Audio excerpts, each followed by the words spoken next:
Hi guys, in this tutorial I'm going to show you how to make these fantasy woodland flowers. I wanted to create a flower with a wild, whimsical, almost otherworldly look. If you've ever seen the movie Avatar, one of my favorite things about that movie was the alien plant life. The flora was so magical and it looked like it must have been so much fun for the CGI artists to create that world. Eventually, I'd like to create a whole forest of make-believe plant life that I imagine would make up an enchanted fairy woodland.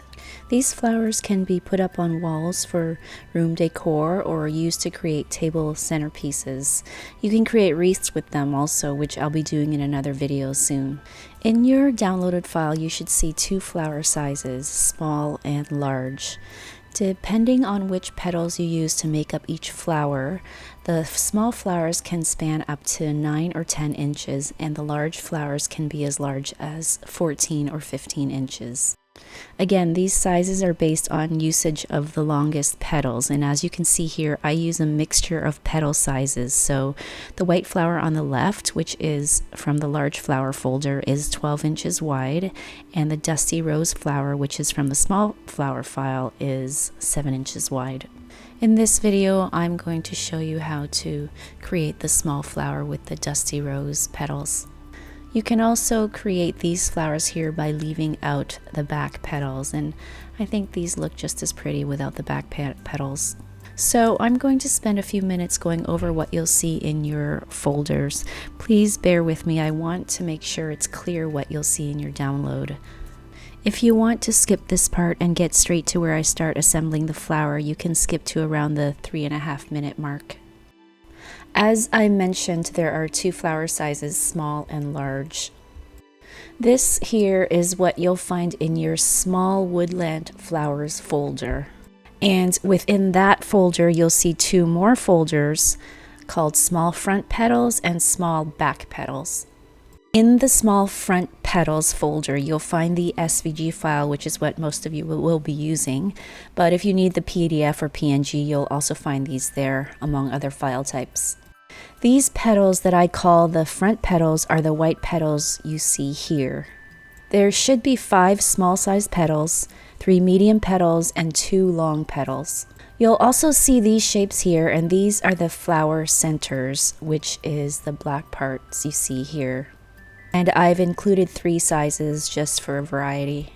And in your small back petals folder, you'll see essentially the same petals as the front petals, but these are solid shaped.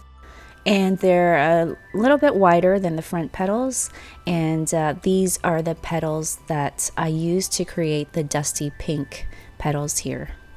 Now, if you open the folder named Large Woodland Flowers, you'll see 2 more folders.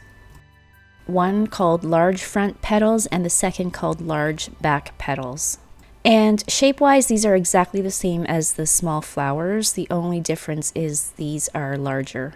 And the petals in this folder are what I used to create the large cream flower on the left. Now let's go over the materials you'll need. For adhesive, we'll be using 2 types of glue, hot glue and white glue. For white glue, I've included 2 brands here, regular white glue we all used in school, and a tacky glue, which is popular with crafters. And here I just want to show you quickly the difference between the 2. This is the tacky glue, and this is the standard white glue. As you can see, the tacky glue is thicker than the regular white glue. I'm assuming it has a lower water content and it does dry faster. For these flowers, either glue is fine, and I'll show you when we create the petals. Another item you'll need is some wire. I purchased my wire on Amazon, which I'll link below. This is floral wire, and each wire is wrapped in paper, which I find helpful because the paper is better for gluing than bare metal. The wire I bought came in 2 packs, one with green wire and one with white. Strangely, both packs came folded in half, but it's pretty easy to just straighten them out by hand. For these flowers, I'll just be using the white wire. And lastly, you'll need a pair of scissors to cut the wire. Here I'm showing a small pair of scissors, but you might want to use a more robust pair like kitchen shears, just so you don't wear out your scissors with cutting the metal wire. And aside from the cardstock paper for the petals, I'll also be using crepe paper. This is a beautiful set I found on Amazon, which I'll link below. I was looking specifically for a dusty rose color and was lucky to find this set. It's a huge pack for a great price. If you're looking for other colors, you can find them on Amazon, and I thought Michael's would have it, but for some reason the one I went to had no crepe paper at all. I should mention you don't have to use crepe paper for this project. For these flowers here, I used cardstock for the colored back petals, and they look just as pretty. Now, just be aware that if you're making your back petals out of cardstock, follow the same steps that I used to create the front petals. If you're using crepe paper, there's a different technique we'll be using, which you'll see later. This technique is not necessary for cardstock paper. I really like the crepe paper because of the extra texture. So those are all the materials we'll be using. Now let's move on to assembling the flowers. Here are my front petals and centers cut out. You will need 2 of each petal shape to create 1 petal, and this will become more clear when I show you the assembly.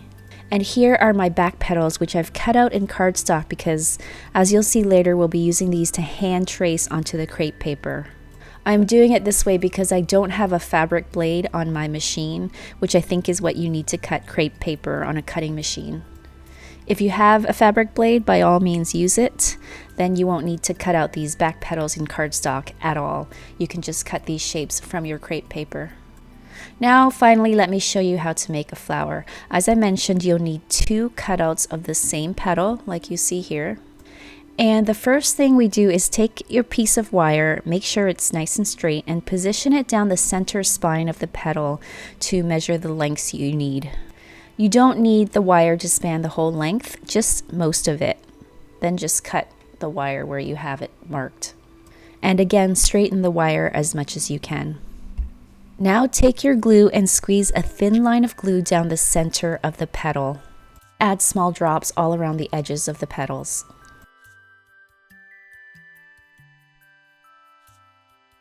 Now take your wire piece and place it on the line of glue. And finally, take your second petal and align it on top, making sure it's aligned to the bottom petal.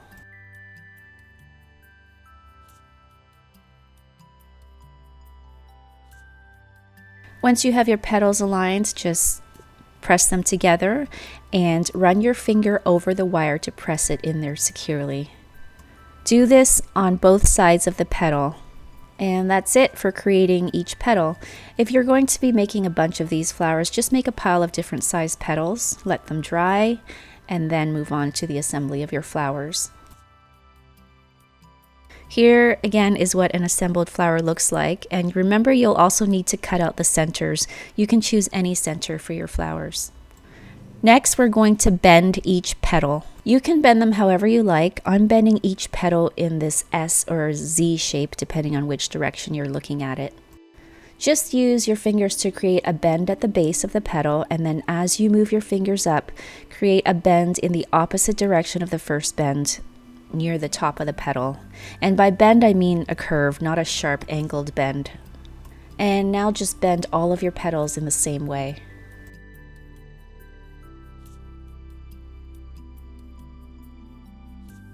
Once you have your petals bent, we'll be using hot glue to attach them together. All you need is a bit of hot glue at the base of the petal, and then just attach them one by one like this. I like to use varying petal sizes so you get a more asymmetrical flower, but if you want a rounded, more symmetrical flower, you can go ahead and use petals that are all the same size.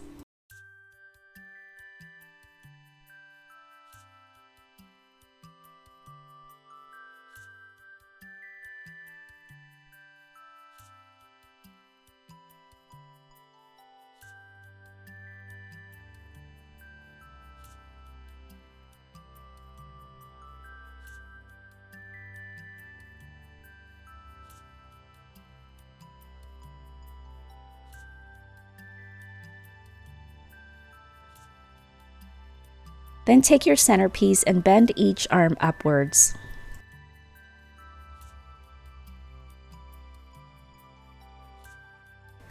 And now just hot glue it to the center of your flower.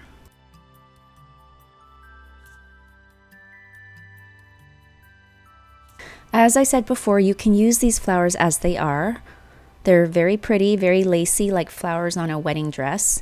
Here I've made a wreath with them just by hot gluing them onto a gold wreath hoop. So moving on to finish the rest of the flower, now I'll show you how to create the back dusty rose petals you see here. Here is my crepe paper. If you're not familiar with crepe paper, it has these ridges running through it, which is what gives it the texture. The ridges are all running in the same direction. For these petals, make sure you cut your petals along the long grain of the crepe paper. As I said before, I don't have the fabric blade, so I'm going to cut my crepe paper by hand. First, using a cardstock cutout of the back petal, I'm going to trace it onto the crepe paper.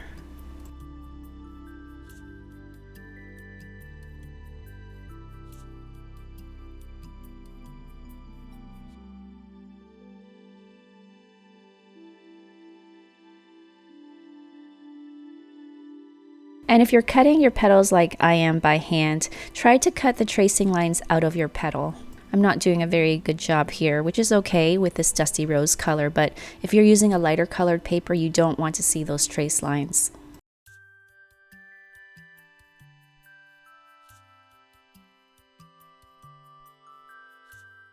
The next thing I'm going to do is estimate the center of your petal and cut it in half lengthwise.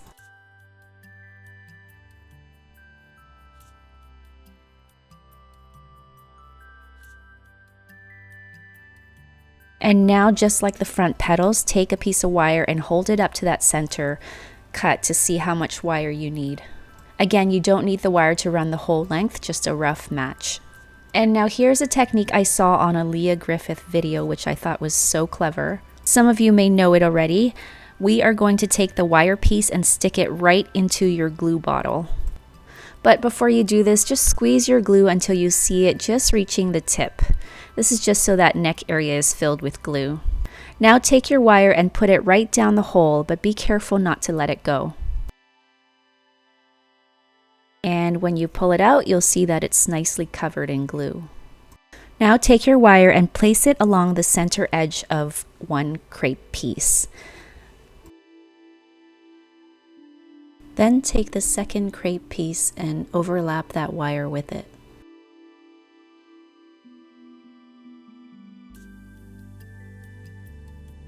Then run your finger down the center to reinforce that wire in there. This whole technique with cutting the crepe paper in half and running the wire down the center is something I've seen from other paper floral artists. I don't know who originally came up with this, but it's a beautiful technique. There's just something so beautiful about that look of the wire running down the center. And I just want to show you that the tacky glue bottle is much easier to run your wire through.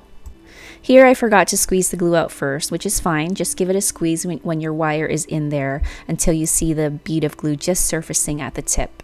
I have to say, for this technique, I'm a big fan of the tacky glue, and crepe paper is thin and more fragile than cardstock, so I think the low moisture glue is much better for it because it lowers the risk of tearing your paper if it gets too wet. And just like with the front petals, I would create multiples of these and just let them dry for a bit before moving on to the next step. And since there's a bit of overlap in your crepe paper, if you see any jagged corners, just cut them off with scissors.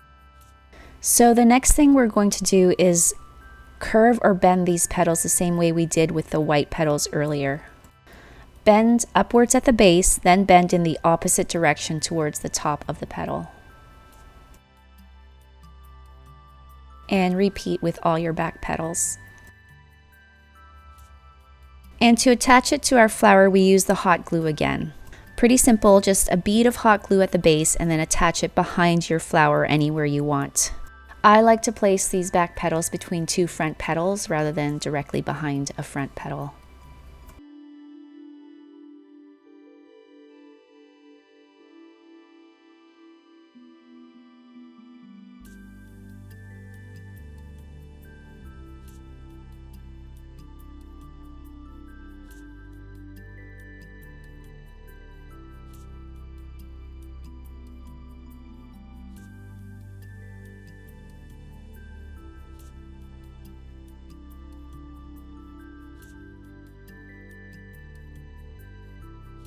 And that's it, guys. That's how you assemble these whimsical, magical flowers.